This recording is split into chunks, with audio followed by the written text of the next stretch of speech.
Bueno, mis hermanos, que el Señor les bendiga. Creo que ya está grabando esto. Vamos a continuar, hermanos, este jueves con la continuación de lo que estamos viendo acerca de historia del cristianismo. La semana pasada, si mal no recuerdo, estuvimos compartiendo un poco acerca de Ignacio, bueno, de Ignacio de Antioquía, o como le decían en aquellos tiempos, el portador de Dios.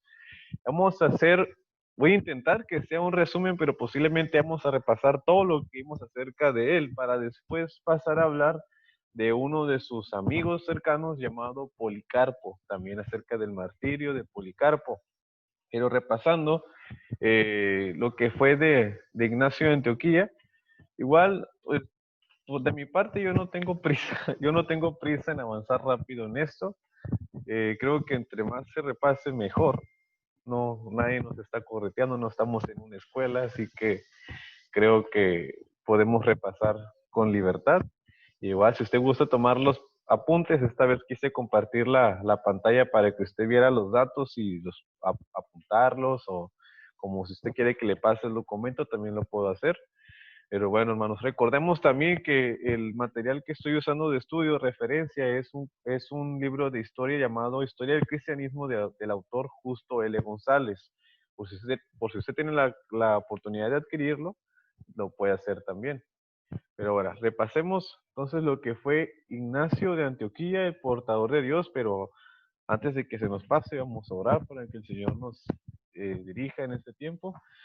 Nuestro Dios, te agradecemos, Padre, por ese tiempo que nos permite, Señor, estudiar lo que es la materia del estudio del cristianismo, Señor, y Padre, por la oportunidad que nos vas a dar de recordar y tomar ejemplos, Señor, en estos grandes hombres, Señor, que por tu fidelidad, Señor, tú los usaste, Señor, y les capacitaste para tener un corazón fiel a ti, Señor, y dar testimonio de ti, Señor, a una costa de su propia vida, Padre. Ayúdenos a tomar valor y ejemplo en esto, Padre, en nombre de Cristo Jesús. Amén.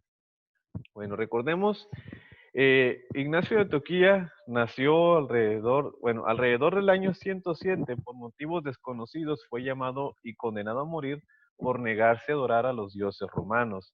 Recordemos que en esa etapa de la historia, por orden del emperador Trajano, que ya vimos también la semana pasada, eh, los cristianos no eran perseguidos en su totalidad. Los que eran llevados a juicio eran solamente porque alguien los había denunciado personalmente. Y su juicio no era en sí por causa de su fe, pues ellos veían que no hacían nada que fuera muy, por decirlo así, escandaloso o algo amenazante, no. Pero eran castigados porque ellos se rehusaban a someterse y a seguir las órdenes que les daban los jueces, que era de adorar a los dioses romanos, maldecir a Cristo. Debido a que los verdaderos cristianos se negaban a hacer eso, se daba la orden de martirizarles, de matarles por rebeldía y por miedo de los romanos a que estos grupos de personas se levantaran en insurgencia, que comenzaran una revolución dentro del imperio. Los romanos no les gustaba que pasaran ese tipo de cosas. Por eso, y el martirio de Ignacio fue dado en la ciudad de Roma por motivos de una festividad, o sea, pasó de Antioquía hasta Roma. Eh, y en, se quiso que fuera en la ciudad de Roma porque se estaban llevando unas festividades y querían que la muerte de Ignacio sirviera de espectáculo para los que estuvieran ahí reunidos. Camino de Antioquía a Roma, conocido como el Camino del Martirio, Ignacio escribió 7 cartas que constituyen uno de los mayores tesoros de la fe cristiana. Dentro de todo lo que estas cartas mencionan, también nos dicen acerca del propio Ignacio, quién era él, de las circunstancias de su juicio de muerte, de la manera en la que él estaba interpretando los hechos, la manera en la que él veía todo eso, la manera en que lo estaba viviendo en carne propia. También habla acerca del pensamiento cristiano y la situación que estaban viviendo los primeros cristianos, bueno, los cristianos del segundo siglo. Para este tiempo en el que Ignacio se encontraba camino de su martirio, ya era un anciano, hermanos, ya era un anciano cuando selló su testimonio con sangre, pues nació alrededor del año, entre los años 30 y 35 después de Cristo, y recordando que fue llamado a morir el 107, así que pensando que nació el 30, tenía para ese momento 77 años, ya era un anciano, hermanos, ya era un anciano que estaba en camino a entregar su vida por causa de Cristo. ¿Cuántos, como mencionamos la semana pasada, cuántos horas solo sueñan con retirarse y no hacer nada ya, solo pasarla descansando bien a gusto? Ah, ya quiero que se acaben mis años de trabajo para ya pasar mi vejez tranquilo sin hacer nada, ¿no? Ese es un pensamiento que una persona, que un cristiano de aquellos tiempos escucharan acerca de ello, diría que se molestarían por la falta de compromiso a Cristo. Estas personas ya en su vejez entregaron su vida por Cristo. El título en que la iglesia en aquel momento conocía a Ignacio era como el portador de Dios. Esto era un índice de respeto y el testimonio con el que este hombre contaba. Ese título posteriormente era mal interpretado porque ya después, por algunas modificaciones o algo que pasó ahí, le malinterpretaron el título portador de Dios por portado por Dios, de lo cual surgió la leyenda de que Ignacio era el niño que Jesús tomó y usó como ejemplo en Mateo 18:2. Obviamente no hay indicios de que esto sea cierto, ¿no? Pero por haberse malentendido, pues surgió esa leyenda. Ignacio, hermanos, era obispo de una de las iglesias más antiguas y respetadas de aquellos tiempos, y también doctrinalmente más fieles, porque había diferentes escuelas, así se les decía, y unas tenían un sistema de interpretación distinto. La iglesia de Antioquía se caracterizaba por ser de las iglesias que se basaban más fielmente en la interpretación bíblica, no era tanto alegórica como la iglesia de Alejandría en Egipto. Esta iglesia se basaba más en el testimonio de las escrituras, en sus contextos, los idiomas y todas esas cosas que tenemos que seguir haciendo hoy en día, interpretar la Biblia en su contexto. Bueno, continuamos. Algunas de las posibles razones, como mencionamos al principio, no se sabe cuál fue la razón por la cual acusaron a Ignacio, pero se sospecha de dos en particular, que en la iglesia de Antioquía se menciona que había desarrollado facciones, a las cuales Ignacio se opuso fuertemente, o sea, en la iglesia de Antioquía se habían desarrollado diferentes grupos o facciones con personas que estaban promoviendo doctrinas diferentes a las cuales Ignacio se opuso fuertemente a ellos, por lo cual se piensa que una de las partes contrarias acusó a Ignacio para que fuera entregado.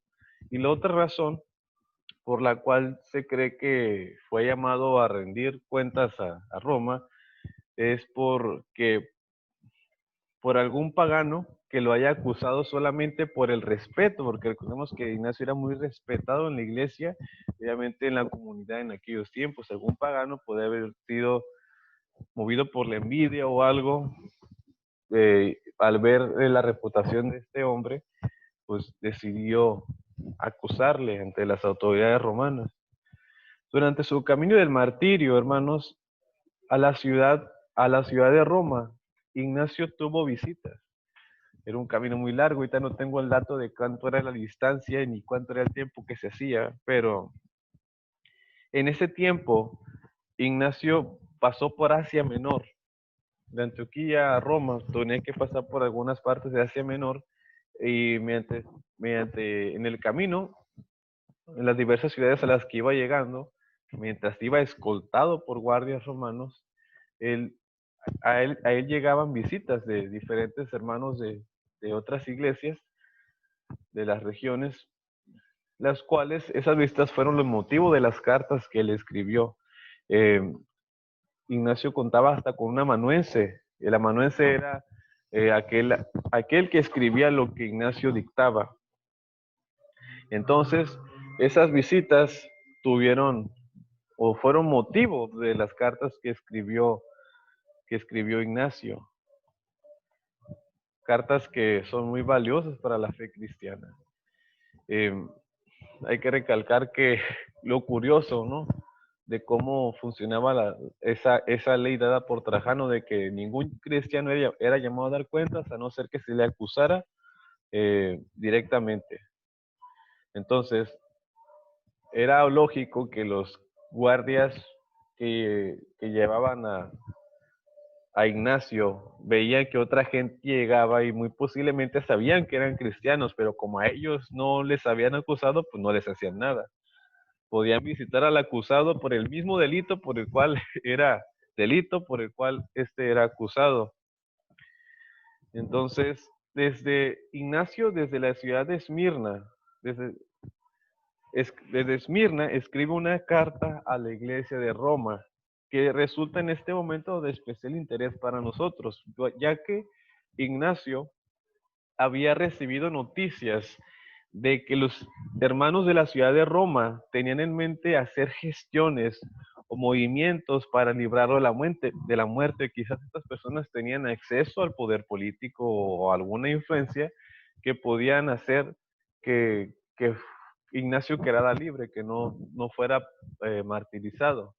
Pero aquí lo curioso, Ignacio no vio con buenos ojos esa intención de los romanos, porque él ya tenía claro en su mente, ya estaba proyectado en su mente y corazón sellar su testimonio con sangre. Y que los hermanos de Roma quisieran hacer algo para evitar su muerte, le resultaba a él un impedimento para esa resolución que ya se había hecho. Ella ya había hecho la paz, por decir, con la idea de dar testimonio de Cristo por medio de su muerte, y él no quería, era un impedimento para él que estos hermanos de Roma quisieran impedir su muerte. Debido a esto, el anciano Ignacio le escribe a los romanos, fíjense, un hombre de 77 años, dice: temo vuestra bondad que puede hacerme daño, pues vosotros podéis hacer con facilidad lo que proyectáis. Pero si vosotros no prestáis atención a lo que os pido, me será muy difícil a mí alcanzar a Dios. Esto es la carta de Ignacio a los Romanos, capítulo 1, versículo 2. Ignacio tenía el propósito de imitar la pasión de su Dios, es decir, Jesucristo. Para Ignacio, en ese momento de su vida, cuando estaba a punto de ser martirizado por causa de su fidelidad a Cristo, es cuando apenas se sentía que estaba comenzando a ser discípulo, hermanos. Ahorita es un contraste muy, muy grande que hasta yo me avergüenzo de llamarme discípulo de Cristo. Ignacio, ya camino a ser martirizado, apenas en esos momentos se estaba empezando a sentir como un discípulo de Cristo. Ahorita nos decimos muchos que somos discípulos de Cristo cuando ni siquiera queremos hacer nada por el Señor, cuando nos da flojera ir a la iglesia un día que está lloviendo, cuando le tenemos miedo al COVID también, y no querernos congregar. Y aún así nos decimos discípulos de Cristo. A mí me resulta vergonzoso yo mismo creerme discípulo de Cristo cuando es muy poco lo que yo hago por el Señor. No sé usted cómo se sienta, yo me siento así, me siento muy poca cosa. Pero continuemos. Esto es lo que dijo Ignacio. Repito, aquí en esta etapa de su vida apenas se estaba comenzando a sentir discípulo y dice: estoy empezando a ser discípulo. El fuego y la cruz, aquí me equivoqué. Vamos a corregirlo aquí. Estoy empezando a ser discípulo. El fuego y la cruz, muchedumbres de fieras, huesos quebrados, todo era aceptarlo con tal de que yo alcance a Jesucristo. Son las palabras que este hombre dijo. Ignacio les hace una petición a los romanos, pero no es para que sea librado de la muerte, sino que les pida a estos hermanos de Roma que oren por él, para que el Señor le lo fortalezca espiritualmente para que pueda enfrentarse a las pruebas que le sobrevendrían una vez llegando a Roma. Lo cito, dice, para que no solo me llame cristiano, sino que también me comporte como tal. Para que no solo me llame cristiano, sino para que también me comporte como tal. ¿Qué piensa usted de esto que dijo Ignacio? Ahora, continuó, mi amor está crucificado. No me gusta ya la comida corruptible, sino que quiero el pan de Dios, que es la carne de Jesucristo, y su sangre quiero beber, que es bebida imperecedera. Continuó, cuando yo sufra, seré libre en Jesucristo y resucitaré con Él en libertad. Yo soy trigo de Dios y los dientes de las fieras han de molerme para que pueda ser ofrecido como limpio pan de Cristo. Ignacio quería y estaba dispuesto a enfrentarse a la muerte para que por medio de ella ser un testimonio vivo de Jesucristo. Por eso les dice a los hermanos de Roma que lo querían librar.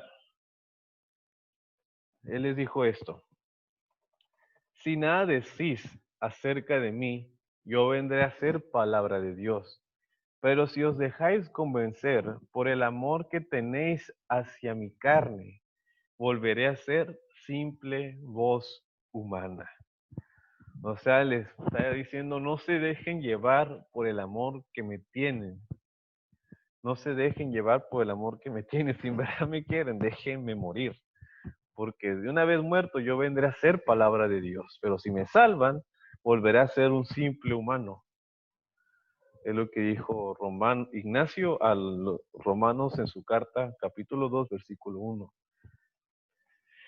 Tiempo después, Policarpo, amigo de Ignacio, que era obispo de la ciudad de Esmirna, desde donde le escribe la carta a los romanos,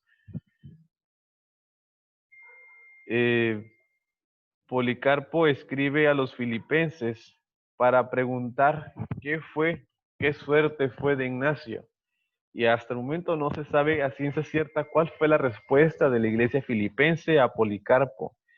Pero todo parece indicar que Ignacio murió como esperaba, poco después de su llegada a la ciudad de Roma. Y así entregó su vida por causa de Cristo este hombre poderoso en la fe. Alguien en que pues podemos tomar ejemplo nosotros. Me imagino que igual este hombre no debe haber sido un hombre totalmente perfecto, pero igual esa resolución que de su vejez, querer sellar su testimonio con sangre, es admirable, porque igual ellos tenían la oportunidad de ser libres, de ser liberados. ¿Cuál era? Es decir, eh, era ofreciendo incienso al estatua del emperador, adorarle y rendirle culto de adoración también a los dioses romanos y maldecir a Cristo. Eso podría ser su escapatoria y es la escapatoria por la cual muchos optaron, pero que los verdaderos cristianos jamás estuvieron dispuestos a aceptar. Podemos tomar ejemplo en este ejemplo de fidelidad a Dios, a Cristo. Ahora vamos a hablar acerca del amigo el joven amigo de Ignacio. Ignacio, bueno, Policarpo, ahora vamos a hablar de Policarpo, era solamente un joven cuando recibía consejos de Ignacio. Era muy joven. Ahora, pero a diferencia de Ignacio, del cual no se sabe qué fue de él llegando a Roma, de su amigo Policarpo, el obispo de Esmirna, sí hay detalles acerca de su martirio en Roma, el cual sucedió casi medio siglo después del martirio de Ignacio. Esto fue alrededor del año 155, donde aún seguía vigente la ley política dada por Trajano de no llevar a cabo tribunales a un cristiano, a no hacer por medio de una acusación directa. Aquí les tengo que corregir. De solo llevar a tribunales a un cristiano por acusación directa. Si alguien acusaba, hermanos, a un cristiano o a un grupo de ellos, y estos se negaban a obedecer las demandas romanas de servir a los dioses paganos, era necesario que se les castigase, ya mencionamos hace un momento. Ahora, el obispo de Esmirna, llamado Policarpo, junto con un grupo de cristianos, bueno, primero fue este grupo de cristianos, después fue Policarpo. Estos fueron acusados y sentenciados a muerte por los tribunales. Según cuenta alguien que dice haber sido testigo de estos hechos, de esta persona no tenemos su nombre, menciona que se les aplicaron los más duros castigos y que ninguno de ellos se quejó de su muerte. Se cita a este hombre, dice, descansando en la gracia de Cristo, tenían en menos los dolores del mundo. ¿Quién de nosotros podemos decir esto acerca de nosotros? Descansando en la gracia de Cristo, tenían en menos los dolores del mundo. Ahora cualquier joven le da vergüenza en la escuela decir que es cristiano. O a algún adulto en su trabajo le da vergüenza mencionar que es cristiano en su trabajo. Porque podría de pensar, no, si digo que soy cristiano me van a tener todos en la mira, y como quizás por su testimonio o algo, no le da vergüenza decir o identificarse con Cristo. Y eso es algo que no debemos hacer, hermanos. Tenemos que dar testimonio de Cristo o de que somos cristianos en cualquier lugar. Recordemos que no existe una vida secular y una vida sagrada. Se suele pensar que nuestras vidas, una es la vida secular, que es el trabajo, la escuela, y que otra es la vida sagrada, la que los domingos ir a la iglesia. Esa es mi vida sagrada, y la vida secular pues es punto y aparte, ¿no? La vida es sagrada en todos los aspectos de la vida. Se debe adorar a Dios por medio de ser un buen trabajador, de ser un buen estudiante, de ser lo que sea que usted se dedique, si estás en la casa, adorar a Dios por medio de ser una buena mamá. Si eres el proveedor de tu casa como hombre, pues glorificar a Dios por medio de trabajar diligentemente para proveer a tu esposa y a tus hijos. Si eres estudiante, lo mismo. Si desgraciadamente estudias en una escuela donde te enseñan puras cosas que sabes que están mal, que contradicen la palabra de Dios, pues no sé cómo podría hacer ahí, pero o sea, ser consciente de que mucha de esa información no es cierta, porque la educación actual pues está enfocada solamente en dejar a Dios a un lado, pero tú, joven, que estudias, sé sabio y discierne qué es correcto y qué es incorrecto. Sé firme y sé fiel en lo que la palabra del Señor dice. Ahora, continuamos. Este mismo testigo, cuyo nombre no se conoce, menciona que cuando le tocó pasar a los tribunales a un anciano llamado Germánico, los mismos asistentes de ese tribunal le dijeron que tuviera misericordia acerca de su avanzada edad. O sea, ya estás viejito. Ten misericordia de ti mismo. ¿Por qué a tu edad ya tan viejo estás aquí? Para sufrir una muerte vergonzosa. Dice, les decían que tuviera misericordia de su avanzada edad, de su vejez, y que abandonara su fe cristiana. Dice, ¿para qué estás aquí? Abandona tu fe y para que seas librado. Pero fíjese lo que este anciano llamado Germánico respondió. Él dijo que no quería seguir viviendo en un mundo en el que se cometían las injusticias que se estaban llevando a cabo justo delante de sus ojos. Y que justo después de haber dicho esto, incitó a las fieras a que le devorasen más rápidamente. Es el valor de también este anciano llamado Germánico. Dijo, repito nuevamente, no quería seguir viviendo en un mundo en el que se cometían las injusticias que se estaban llevando a cabo ante sus ojos. Y que justo después de haber dicho esto, incitó a las fieras a que lo devorasen más rápidamente. No sé si usted haya visto, la otra vez estaba viendo en el teléfono a un hombre que se le ocurrió meterse en un zoológico donde están los leones. Y los leones, pues no lo atacaron en sí, pero sí le tiraban sus, con las garras y como que lo querían morder.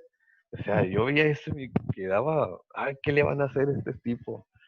Y eso que no le hicieron nada, ¿verdad? Imagínense ver o usted mismo entregarse a que sea comido por las fieras, por leones, por panteras, por sea cual sean los animales que usaban en ese tiempo, pero no ha de haber sido algo para nada agradable. Ahora este hombre, que todavía incitaba a las fieras a que se lo comieran más rápido. Ahora, el valor de este anciano, recordemos su nombre, germánico, y el desprecio que hizo de las insinuaciones por parte del tribunal para librarle de la muerte, hizo encender aún más la ira de los espectadores que decían que mueran los ateos, es decir, a los que negaban creer en sus dioses, y que traigan a Policarpo, que mueran los ateos y que traigan a Policarpo. Recordemos que para aquellos los cristianos eran ateos porque no adoraban a sus dioses que representaban con imágenes y estatuas. Que mueran los ateos y que traigan a Policarpo. Y cuando Policarpo se enteró de que le buscaban para llamarle a juicio, motivado también por la insistencia de los miembros de su iglesia, decidió salir de la ciudad y refugiarse en una finca cerca de la ciudad, en las cercanías. Días después, cuando los que le buscaban estaban a punto de dar con él, huyó a otra finca. Pero después se enteró de que uno de los que se habían quedado atrás y que fue torturado confesó dónde Policarpo se estaba escondiendo. Y entonces Policarpo dijo, hasta aquí, y decidió dejar de huir y esperó en ese lugar a los que le perseguían. Ahora, ya cuando esos perseguidores dieron con él y le llevaron ante el gobernador de ese territorio, el procónsul, ese trató de persuadir a Policarpo, al igual que Germánico, de que tuviera compasión de su edad, de que pensara en la edad tan mayor en la que se encontraba y que adorara al emperador para así ser liberado. ¿Qué cree usted que Policarpo hizo? Policarpo se negó a hacerlo y cuando hizo esto, el gobernador le ordenó que gritara abajo los ateos. O sea, se refería a ellos, ¿no? Porque para el gobernador ellos eran ateos. Pero Policarpo, volteando a ver a la multitud pagana que lo acusaba, los volteó a ver y dijo, sí, abajo los ateos. Y el juez insistió nuevamente en que maldijera a Cristo y que adorara al emperador para así quedar libre. A lo que Policarpo respondió, fíjese qué respuesta tan hermosa, algo que debemos hacer nosotros también, dijo Policarpo. Llevo 86 años sirviéndole y ningún mal me ha hecho. ¿Cómo he de maldecir a mi rey que me salvó? Llevo 86 años sirviéndole y ningún mal me ha hecho. ¿Cómo he de maldecir a mi rey que me salvó? Fíjense qué hermosa respuesta. ¿Y cuántos de nosotros queremos dejar de ir a la iglesia porque un hermano nos sacó la lengua? O porque no nos volteó a ver, porque no nos saludó. Es patético.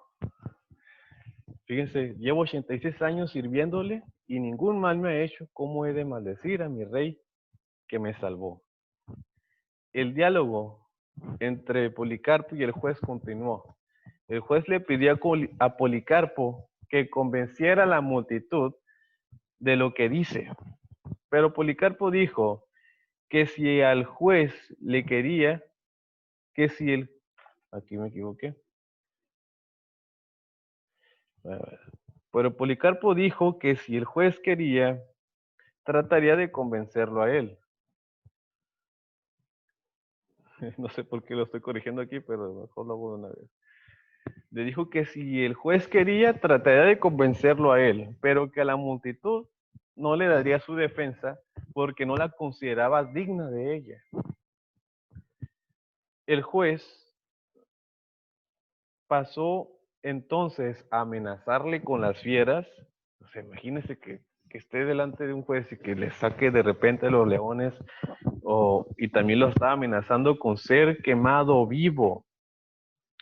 Y Policarpo respondió algo muy interesante. Primero el juez le amenazó con las fieras.